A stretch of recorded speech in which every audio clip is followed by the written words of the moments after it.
Hello, everybody, and welcome back to the podcast. It seems like it's been a couple of weeks since we've been able to reconnect here on The Spiritual Leader. I'm so excited to have my wife, Laura, here with me, my favorite co-host, and it's ironic, Laura, that we just finished a series on marriage. And I just, no, in all actuality, I want you to know, I think we need to hold hands for this. Oh my goodness. I have learned so much. Have you? I absolutely have. Ooh, let's do another series. Let's do another series. I have learned that most of the male race is very dumb when it comes to marriage. We try. No, I'm just teasing. I actually have learned a lot.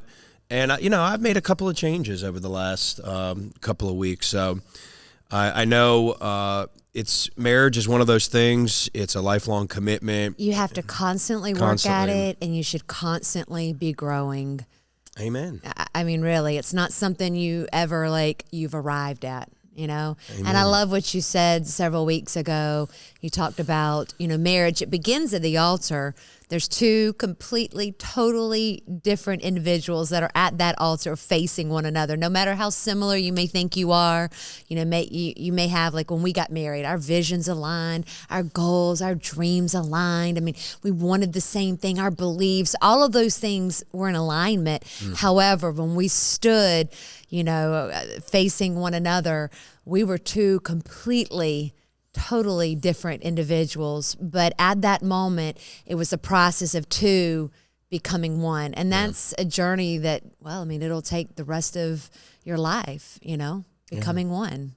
That's what marriage is, folks. Yeah. It's a lifelong commitment to grow and go through the process to become one. So we have two people, and the process of marriage is the purpose of marriage. Yeah. It's just like Christ in the church, Laura. Yeah. It's like we are spiritually joined at the born-again experience, but then the process of our Christianity is me and Christ, it's not on him, it's me, becoming one with him, which means I need to align with his will and et cetera. I was going to say that means there's something then on our part. There's something we have to do.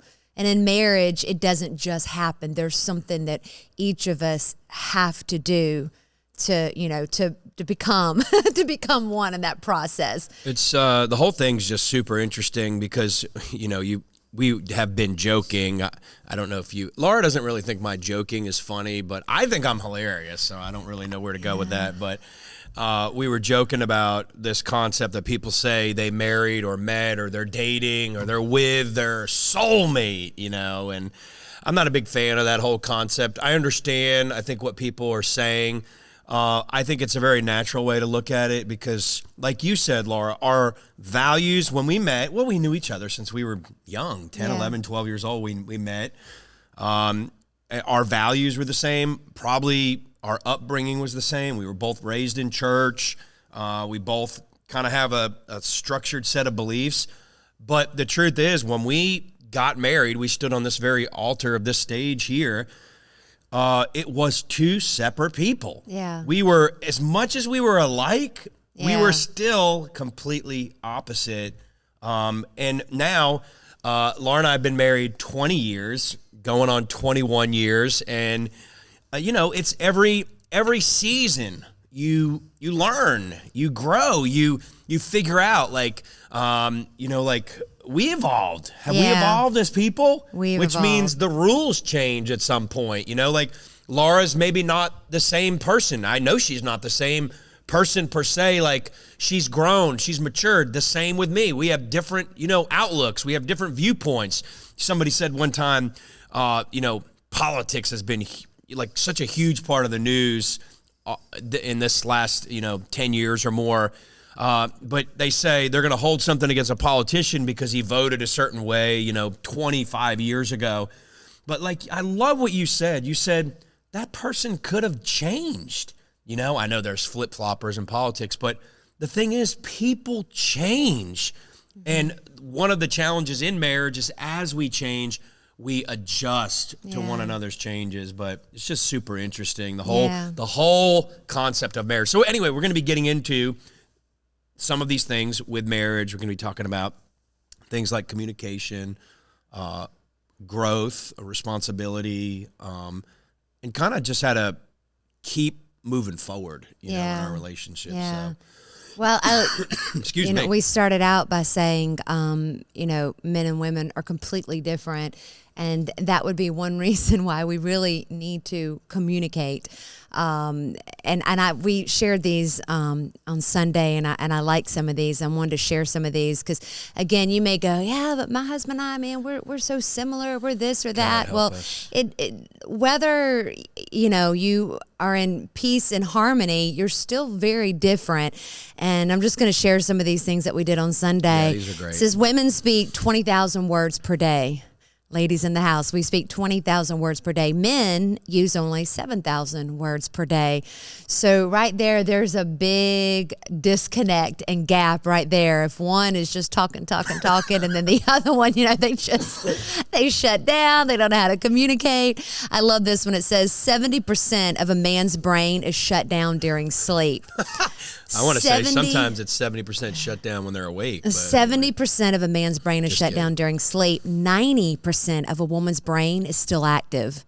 So when men and women are asleep, 70% of his brain is shut down. 90% of my brain is still active. God, that says so much, man. You know, that's It really why does. the man can't hear the baby crying at night, you know, doesn't hear any of those things. But the woman does. Men will sleep on the same side of the bed, use the same plate, use the same cup. I like this one. Men have long range vision, but women have 180 peripheral vision. You know, they gave the example of the refrigerator. You ask the man to go get something that's right there in the middle shelf. They go, they open. You know, if you ask them for butter, they're looking and they don't see the butter. It's right there in front of them. But if you ask the man to step back several feet and to look again, he'll spot the butter. Why is that? Because they have long range vision. It's really interesting. It's just differences between men and women. Yeah. All these different examples. Oh, I like this one. It says if a man is reading, his hearing is off. When a man is using the reading part of his brain, he must leave the hearing part. He can only be in one room at a time. So whatever room that man is in, all the other doors are shut. But a woman can have all doors open at one time and they can function flawlessly.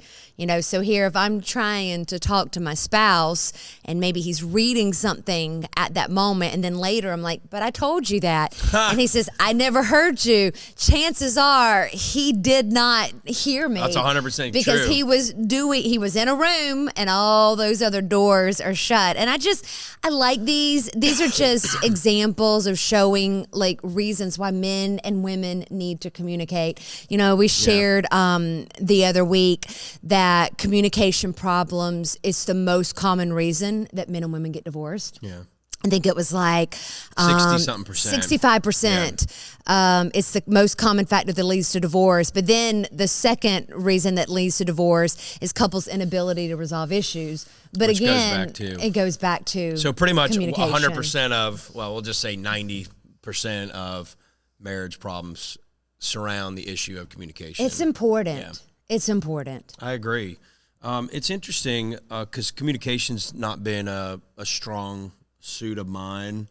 And there's a lot of factors involved with being able to talk to one another.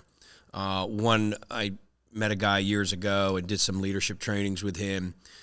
And he said one of the important things in communication is creating what he called a safe haven or a safe harbor, meaning that we've got to be able to come into a thing, if it's a difficult subject especially, but just sometimes average, everyday communication issues, we've got to be able to trust one another. We've got to be able to feel safe. We've got to be able to feel, comfortable, which means we've got to be able to let our guard down. Yeah. So if I can't let my guard down when I'm trying to communicate with Laura, I'm not going to be able to communicate. So there's a lot of issues. Somebody said one of the biggest issues also in marriages is trust.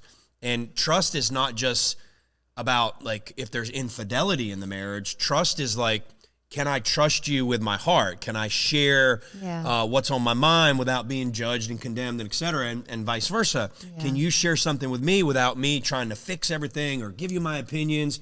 There's a mutualness of we have to feel safe to communicate with one another.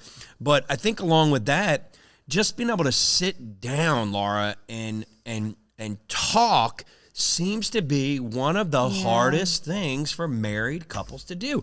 So it's no wonder we said, in this series we were talking about that people, the number one thing that people do is they go right to, we're getting a divorce. Yeah. And most divorces are unwarranted. I mean, we've sat and instructed people to be divorced. It was like just. Well, and there's abuse. If there's abuse or if there's an unwillingness for a long period of time, or if there's just, whatever, bigger problems and the person's unwilling to resolve them, that's fine. But most issues, it's a simple conversation, us sitting down. But Laura, let me tell you what I had. I had a breakthrough in the last month with this series. And I realized, Laura, that you are a huge help to me. And most of the challenges that I face with communication is I just did not want to listen to Laura because I'm selfish. And I didn't realize that, but I want to do it my way. But what I didn't realize was my wife loves me, obviously, or she wouldn't be with me all this time, right? 20 years. 20 years. 20 years, going on 21.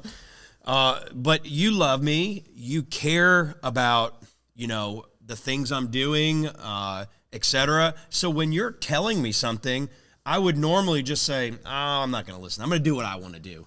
But in the last month, I've started to realize, like, my God, this is like, she could very well save my life if I just listen, because the fact, like you said, we are different. So you're seeing a whole set of issues that I don't see, and vice versa, right? Yeah. So now one of the things that's not good in Laura and I's marriage is she gets to tell me what she thinks looks nice on me, but that doesn't apply to me. I can't tell her, right? It's a joke. But maybe because she has more style than I do. I don't know. She's like, Darren, are you going out of the house like that? I'm like, why don't you just tell me, what you think I need to wear, And this jacket was not something that's on Laura's approved list, but I forgot to take it off. So we're good. But, it's interesting when we trust one another and know, like, why did we get married? I mean, if we loved each other, we felt called together, we've got to know that I love you enough to speak the truth in love and vice versa, but I've got to be able to receive. I like what we said the other week, like when you do communicate, because you need to communicate. You need to communicate. Well, I said it the other week. If you keep ignoring, issue after issue, and it's little things, because it's those little foxes that'll get you after time. 100%. And you keep sweeping it underneath the rug. Next thing you know, there's a big buildup underneath that rug, and somebody's gonna fall, face plant on the floor and get a bloody nose, and it's not going to be a good sight. Yeah. So you've got to deal with things head on as they come. But some of the advice we gave the other week, we said, remember the goal of communicating, confronting issues, is to restore oneness. Yeah. So if you can keep that in mind, because it's real easy, and I don't know, I say women are probably the best, but men are probably pretty good at it too, is, you want that I gotcha moment. You want to make sure that you're able to point everything out so they know that they're wrong. And they may be wrong, but if you're just doing that, it's like you're making that divide even greater. So you're not bringing oneness to the situation. So you're just wanting to one up that person to make sure they know that they missed it, they screwed up. I'm right, I'm perfect, you're wrong. So I think that's like a question you got to ask yourself that's powerful. Going into the situation. Like, do I want to retaliate or do I want to restore peace? Like, do I want to be right? Do I want to bring oneness to the situation? And one other thing I wanted to hit on too is because a lot of times we're hearing our spouse, but are we really listening to our spouse? And that's a big thing, because if I'm just kind of hearing what he's saying, but I'm just trying to formulate my next, response to him, I'm not really listening to what he's saying. And I think a lot gets lost in that in marriages. It's like we're just trying to get ready with our next point, but not really listening to the heart of the matter and what it is that they're bringing to the table. Yeah, and we went over some of these things. You just nailed it on the head. Oneness, bringing ourselves back into oneness should be the goal. If there's an argument or disagreement or whatever, or we're dealing with a difficult situation, we may not always agree, but we can still be one. Yeah. But we went over some of these rules. When you're entering into a communication, you had put down some of these things. It's important to make sure that we disarm, ourselves, which could take time. This has been a challenge. This is a challenge for everybody. I think if like disarming too, I think of like body language, because if you go in like super tense, and like you look like you're ready to throw down, like you've not disarmed yet.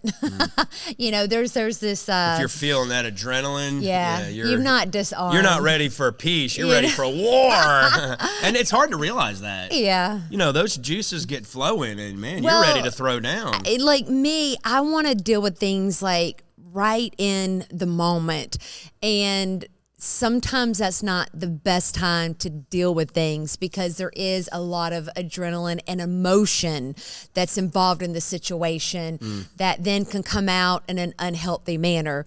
So if I'm able to step back and to take a few moments to, go for a walk, go for a drive, whatever, and to kind of calm myself and really collect my thoughts, and really in that moment too, like ask the Lord, like, help me. What am I not seeing? What do I need to see? How do I need to communicate this? How do I need to bring this to the table? And it's like, if you're open and if you ask, He'll show you. I think you just uncovered something I didn't see as we were doing this series, that basically you just said, ask the Lord to help me. Yeah. Because isn't it interesting in our arguing mostly or disagreeing, we always say, Lord, help that other person see. They're wrong, but you just turned it in the right direction, said, help me to see. And that hurts. I've done this before, and I've not done this before because like sometimes I don't want to know. Like I just want to focus on what he's done wrong. But there have been times, where I've said, okay, where have I missed it? What have I done? And it's like every time I ask the question, the Lord is so gracious and answering me, and just giving me a little prompting on the inside, or it's like I see a little picture of like a situation and like how I should have responded versus how I responded. Or, it's like he shows me every time if I'm open to that correction. And man, if I am open to that correction, it's amazing how things will change between our communication. It's like I'm listening to what you're saying, and what you're describing is so powerful, because if each spouse or any side of a relationship can take that position, it's like you just disarmed yourself. Yeah. And you've now opened the door to the Lord's wisdom. You've settled your emotions.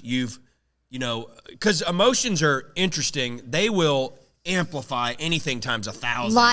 Logic leaves. Yeah, as soon when as emotion comes prevails, in, logic or it's gone. common sense, like we say. You ever get in an argument and one individual is like, everything they're saying has come so out in left field, you're like, you want to say like, what in God's name are you talking about?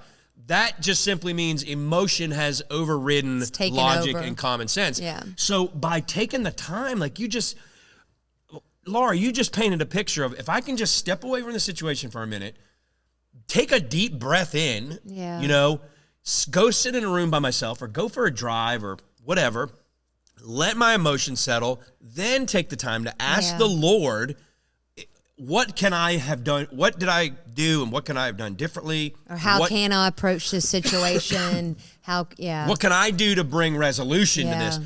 You just completely flipped it around, because most marriages, they're going at it like this.